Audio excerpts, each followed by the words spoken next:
There's a very interesting question that is connected to this week's Torah reading, Parashat Va'eira, and the question is the following. Throughout the negotiation between Moshe and Paro, and Moshe is requesting that the people be allowed to travel into the desert to serve God, which means presumably to sacrifice to God. And he insists initially on a 3-day journey into the desert. And the question is, what is Moshe's intention? Does Moshe intend, or Paro to agree, to journey into the desert 3 days to bring sacrifices, then gather all the troops, head back to Egypt, once again to be slaves in the land of Egypt? Or is Moshe thinking that once we get out to the desert, 3 days away, we're going to use that opportunity to run away?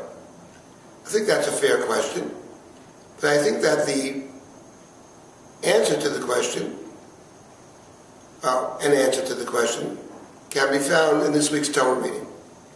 During the course of the plagues, Moshe is making this request, and Paro is agreeing and changing his mind.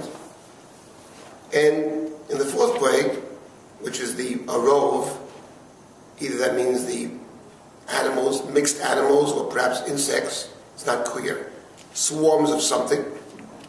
So at this point, Moshe says to Paro, again, in the 8th chapter, Terach shloshet yamim nelech bamidbar, v'zavachnu Hashem Elokeinu kasher yomar eleinu. Again, we want to go travel 3 days into the desert and bring sacrifices to our God, as God has told us.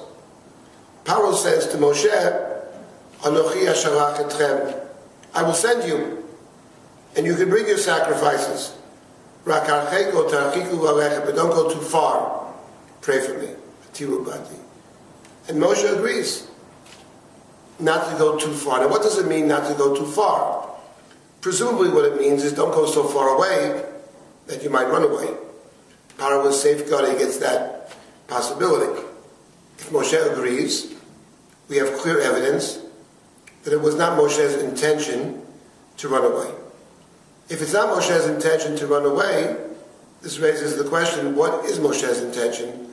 Why is it so important to bring the sacrifice to God in the desert? I think the reason that Moshe wants Israel, and he insists throughout the negotiation with Paro that everybody, men, women, children, and the animals as well, the possessions go with them, is that before Israel can leave Egypt, Israel has to establish their own identity as separate from Egypt. The identity in the book of Exodus is established by a people that serve a common God. Serving God together as a community is what establishes the identity of the Jewish nation in the book of Exodus. And the truth is that Moshe's request to serve God together in the desert, which Paro continually and continuously refuses to honor, but at the end of the day, in the book of Exodus, the people do serve God together, but not in the desert.